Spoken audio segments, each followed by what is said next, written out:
Jean-Luc Mélenchon qui est avec nous en duplex du Parlement européen de Strasbourg. Bonsoir Monsieur Mélenchon. Bonsoir. Alors grâce à nos confrères du Monde, on en sait plus ce soir sur l'ampleur de l'espionnage électronique américain. Jusqu'à 70 millions de conversations et de communications téléphoniques enregistrées en un mois seulement. On est loin apparemment de la lutte antiterroriste. Votre réaction ? Bon, c'est absolument inacceptable, mais je crois, si vous voulez bien m'entendre, que nous payons la mollesse du président de la République. Parce que lorsque M. Snowden a fait ses révélations, la France, au lieu d'aider M. Snowden, a fait le contraire, c'est-à-dire a intercepté l'avion du président Morales qui était soupçonné de le transporter. Et alors que le président français avait demandé qu'il y ait un délai pour réunir la négociation entre Américains et Français, il n'en a rien été et il n'a rien dit. Donc nous payons cette mollesse. Après, il y a un autre point qui me surprend. Pardon, vous dites que c'est de la faute de François Hollande. Vous lui demandez quoi concrètement sur cette question ce soir? On a entendu Jean-Marc Ayrault dire qu'il était choqué, l'ambassadeur convoqué, c'est suffisant?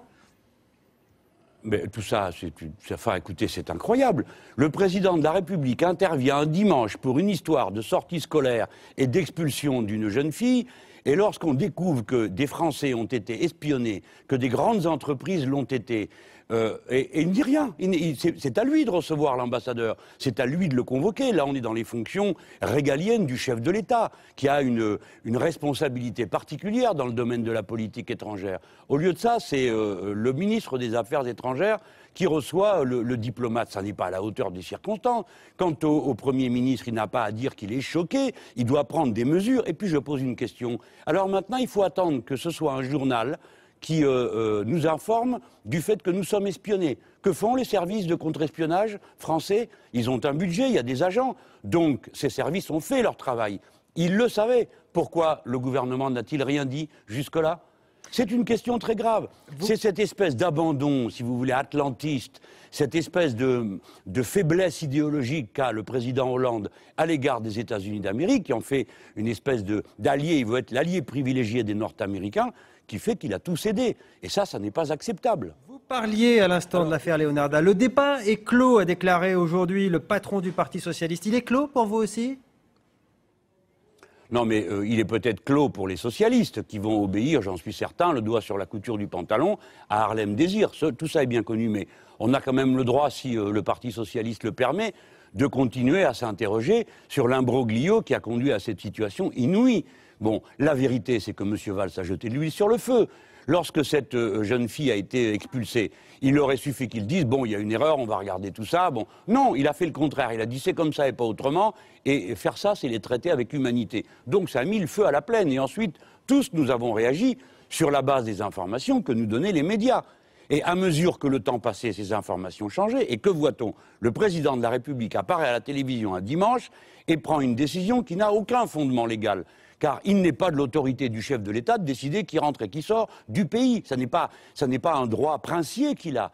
Et ensuite, la décision qu'il prend est pire que tout. La situation est encore pire qu'avant. Pourquoi? Parce qu'avant, on avait une situation discutable et après, on a une situation ingérable. En effet, il est absolument inouï qu'on demande à une jeune fille de 15 ans de choisir entre sa famille et l'école. Vous demandez quoi concrètement, Monsieur Mélenchon? Vous demandez quoi concrètement? Le retour de toute la famille? Bah, écoutez, au point où on en est, c'est quand même la seule chose de raisonnable qu'on a à faire. Et puis de prendre tout ça avec simplicité, avec bonhomie, et de ne pas en faire un cas comme ça en soi. On dirait que toute la question de l'immigration et de la libre circulation des Roms en Europe est posée à travers cette famille. Mais enfin, cette famille, étant européenne, a le droit de circuler. Enfin, j'ai l'impression que continuellement les règles sont révisées selon les personnes auxquelles elles s'appliquent. Je pense que dans tout ça, on a manqué de sens commun. Et le sens commun, c'est d'abord le sens humain. Si on prenait les choses par ce bout-là, on ferait moins d'erreurs et on ne se mettrait pas dans l'impasse dans laquelle on est. Moi, j'ai mon point de vue sur l'affaire. Monsieur Valls a fait tout ça de manière délibérée parce que Monsieur Valls est en campagne présidentielle. Voilà. Et le président Hollande saute à la corde chaque fois que Monsieur Valls prend son sifflet et le fait sauter à la corde. Monsieur Mélenchon. Parce que c'était au Premier ministre d'intervenir dimanche, pas au président de la République. Pourquoi? Parce que les deux ne peuvent pas s'entendre. Et voilà où on en est. Monsieur Mélenchon, proposez aujourd'hui le retour de la famille dans son ensemble. On a tous vu les détails du rapport, le père qui refusait notamment plusieurs travails qui lui ont été proposés. Est-ce que vous n'avez pas le sentiment de prendre un risque, celui de faire la courte échelle au Front National? Pardon, je ne comprends pas. Ce monsieur a l'intention de voter pour le Front National? Ça n'est pas la question. Jean-Marc Ayrault parle de polémique politicienne qui peut effectivement favoriser le Front National. C'est ça. C'est-à-dire que... On connaît la sensibilité oui, mais du attendez, dossier. le Front... Voilà. Alors donc, il ne faut rien dire. Donc il n'y a plus de vie démocratique, puisqu'il suffit que M. Ayrault dise « Attention, le Front National ». Mais quoi, le Front National? C'est un parti d'extrême droite. Et alors, où est le problème? Il est légal. Il a le droit d'être candidat, il a le droit de défendre ses idées. J'ai le droit de défendre les miennes, non? Tout de même. Il n'y a pas dans ce pays que le parti de la haine. Il y a aussi le parti de l'amour et de la fraternité. Ça existe, ça. C'est des valeurs qui comptent dans la vie, quand même, non?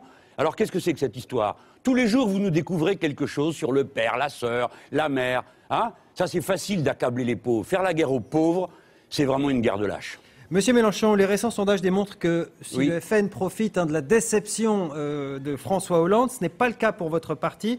Est-ce que vous dites parfois, je me suis peut-être trompé de stratégie, il faudrait sinon changer de braquet, changer mon fusil d'épaule? Pour faire quoi, s'il vous plaît? Pour contrer le Front National, que vous aviez voulu, vous étiez vous-même fixé cet objectif-là il y a peu. Oui, tout à fait. Mais je m'étais opposé frontalement au front. Vous savez que je suis allé dans la circonscription de Mme Le Pen et j'ai été éliminé dès le premier tour parce que je n'ai pas réussi à combler l'écart avec le vote des socialistes. Les socialistes ont un héros sur place, M. Kemel qui a battu Mme Le Pen. Pourquoi ne le montre-t-il pas davantage? Parce qu'ils en ont honte. Voilà. Moi, je me suis battu. Et vous avez vu comment j'ai été traité. Donc bien sûr que nous menons ce combat contre le Front National. Et nous en tête, et nous devant. Donc nous n'avons pas de leçons à recevoir sur ce sujet. C'est pas à moi qu'il faut demander ça. Vous voyez, vous devriez le demander aux socialistes, ils trouvent normal de faire semblant d'affronter le Front National ici, et puis de gouverner en Italie avec le parti de M. Berlusconi, et de gouverner avec les islamistes en Tunisie. On ne leur pose jamais ces questions. Donc qu'ai-je à dire? Monsieur, la démocratie, on ne peut pas... C'est pas l'art d'être toujours gagnant. Il faut aussi accepter le travail patient de conviction des idées. C'est ce que j'essaye de faire. Maintenant, si mes concitoyens n'approuvent pas mes idées, ils sont libres. Ils ont des bulletins de vote, mais moi, j'ai le droit, en toutes circonstances, de maintenir mon cap. C'est-à-dire de maintenir le cap de l'humain d'abord. Alors, ce qu'on nous propose, c'est de nous taire tous et de nous mettre en rang derrière ceux qui sont les véritables créateurs de la crise. Parce que qui, sinon le gouvernement, le président de la République et le Parti socialiste, crée une situation de dégoût et de rejet de la démocratie comme celle que nous sommes en train de vivre? Je n'en suis pas responsable, moi. Est-ce que vous pas être comptez responsable de tout à la fois. Est-ce que vous comptez aussi, M. Mélenchon, maintenir le cap du front de gauche, sachant que ce week-end, vos alliés communistes vous ont lâché pour la municipale à Paris, vous demandiez une liste autonome. Finalement, il y aura un ralliement dès le premier tour au Parti socialiste. Est-ce qu'on peut dire ce soir que le front de gauche est mort? Est-ce que vous actez le décès du front de gauche? Vous êtes sûr que c'est une question que vous me posez là? Oui, c'est une question. Ah bon, je vous invite à vous renseigner un peu et à sortir de votre bureau, car le front de gauche, ce n'est pas Paris. Et à Paris, les communistes ont en effet la direction communiste et une majorité de 170 voix, devant laquelle les autres communistes s'inclinent, ont décidé de rallier les socialistes, c'est-à-dire de quitter le front de gauche. Mais c'est une situation qui n'a lieu qu'à Paris. Dans tout le reste du pays, partout, des milliers de militants communistes sont en train de se préparer à mener eux-mêmes des listes autonomes. Quant à Paris, je vous informe, puisque vous n'avez pas l'air de le savoir, qu'à Paris, il y a une liste du front de gauche et qui est portée par Daniel Simonet. Il n'y a donc pas de guide du front de gauche à Paris. Il y a les communistes partis avec les socialistes. Mais vous savez, il y a déjà beaucoup de communistes qui ne sont pas très contents. Et d'ailleurs, je leur dis bienvenue, venez vous battre avec nous et avec Daniel Simonet. Il y a quelque chose peut-être que vous n'avez vous-même pas entendu, Monsieur Mélenchon. Pierre Laurent, qui est quand même le premier des communistes, a dit « Toutes les composantes du Front de gauche pensent que l'alliance doit se poursuivre, sauf Jean-Luc Mélenchon ». Il a dit ça ce matin sur une grande radio RTL, pour ne pas la citer. Oui, en effet, il a menti. Parce que ce n'est pas vrai, cette discussion n'a jamais eu lieu et le Front de gauche n'est pas en cause. Le seul qui quitte le Front de gauche, c'est Pierre Laurent, à Paris pour aller avec les socialistes. Mais dans tout le reste du pays, et nous-mêmes, nous portons les couleurs du Front de gauche. Que croyez-vous que je suis en train de faire en ce moment? Le Front de gauche a donc sa réalité et sa bataille. Je vous cède, j'entends votre jubilation, mais je vous cède que je suis en grande difficulté à Paris. Et il est vrai qu'il est humiliant de se faire trahir et tromper de cette façon-là. Parce qu'en vérité, Pierre Laurent discute avec les socialistes depuis le mois de juin dernier, ce qu'il s'est bien gardé de dire aux autres. Mais ce n'est que Paris, et ce n'est que 170 voix. Et d'ailleurs, ce soir, c'est pas moi qui suis en difficulté, c'est lui. Parce que la secrétaire de la section du 15e du Parti communiste a rendu son tablier de secrétaire de section. Et parce que déjà, il y a des communistes qui font mouvement vers nous. Je vis un mauvais moment, ça c'est sûr. Le Front de gauche aussi. Mais nous en sortirons parce que nous continuons le combat. Et de ce point de vue, je suis certain que les forces viendront de mon côté. Merci Jean-Luc Mélenchon et sachez qu'il n'y a aucune jubilation mais que des questions comme tous les soirs à la même heure avec mon invité. Merci à vous en tout cas d'avoir accepté d'y répondre. Justement, je l'ai trouvé effectivement sur votre Facebook. Oui, bien sûr, bien sûr. Qu'est-ce que veut dire ce photomontage exactement? Tout est dit entre les mots. Hein. Voilà, elle arrive comme ça, elle débarque comme ça. Franchement, c'est une sauvage, quoi. Elle prend tout le monde. Quand on lui parle de quelque chose de grave à la télé, aux informations, n'importe où, elle vous fait un sourire, mais il faut voir un sourire du diable. Les personnes qui ont tué, mais c'est pas grave, on va leur mettre leur bracelet et puis ça sera déjà bien.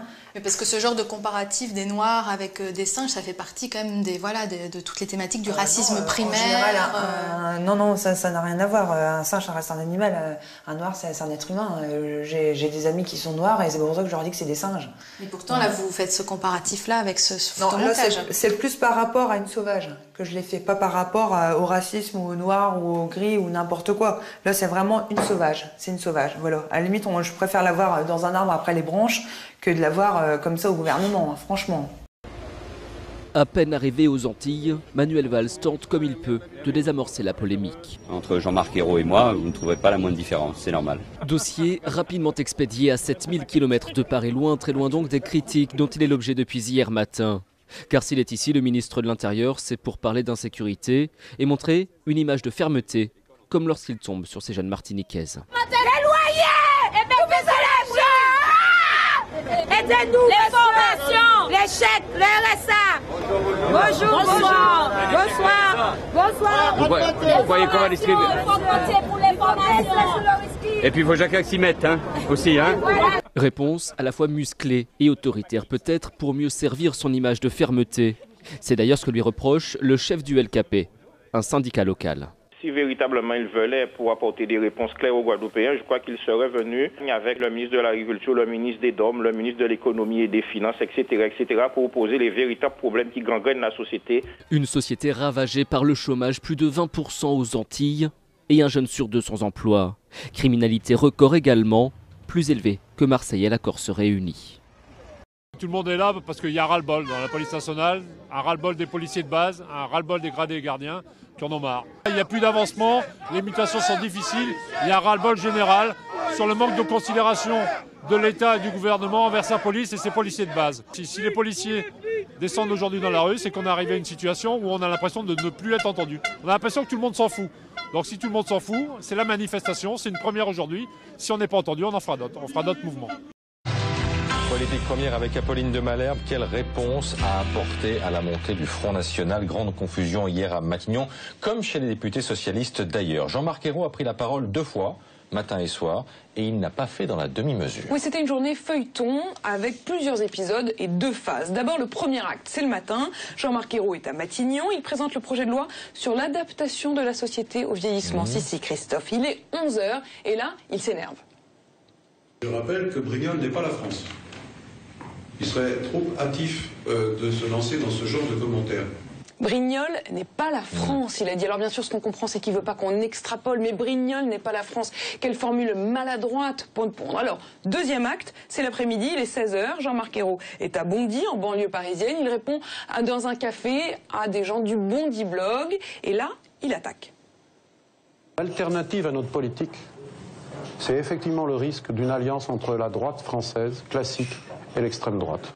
En gros, ce qu'il dit, c'est il y a nous ou il y a les autres, c'est-à-dire le chaos. Après nous, le chaos. Ce qu'il dit, c'est qu'il y a 2 blocs. Il y a eux, la gauche, et puis il y a les autres. En gros, le FNUMP, le FN, UMP, alors droite et FN qui serait kiff-kiff. Et bien là, Jean-Marc Ayrault fait exactement ce qu'il reproche à ses adversaires, ce qu'il reproche à Jean-François Copé, à François Fillon, de mettre bien, le PS et le FN sur un même pied d'égalité. Simplement parce que quand le chat est parti, les souris dansent. Le chef, il est où? Il est en Afrique du Sud. Du coup, bien François Hollande, qui lui, en Afrique du Sud, a développé un discours sur le FN qui, au contraire, se voulait apaisé, qui n'a pas dévié de sa ligne. La seule réponse au FN, a dit François Hollande, ce sont les résultats et le vivre ensemble. Eh bien, il y a Hollande qui apaise et il y a Jean-Marc Ayrault qui, lui, dégaine et met de l'huile sur le feu. Alors, il y a une question, Apolline, qui revient de plus en plus souvent. Il va rester Premier ministre combien de temps, Jean-Marc Ayrault? Eh bien, on ne parle plus de remaniement dans l'entourage de François Hollande. On repousse l'échéance. Vous vous souvenez, il y avait eu un vent de colère contre Jean-Marc Ayrault. Non, non. Là, il est installé. On avait envisagé, dans l'entourage de François Hollande, qu'il soit changé juste après les municipales, mais il semble que le chef ait changé d'avis parce que juste après les municipales, qui sont en mars prochain, il y aura les européennes en mai, et du coup, mettre un gouvernement qui risquerait de se faire à nouveau dégommer par l'échec des européennes, ce serait trop tôt. Ce qui est sûr, c'est que François Hollande changera bien de Premier ministre à un moment ou à un autre.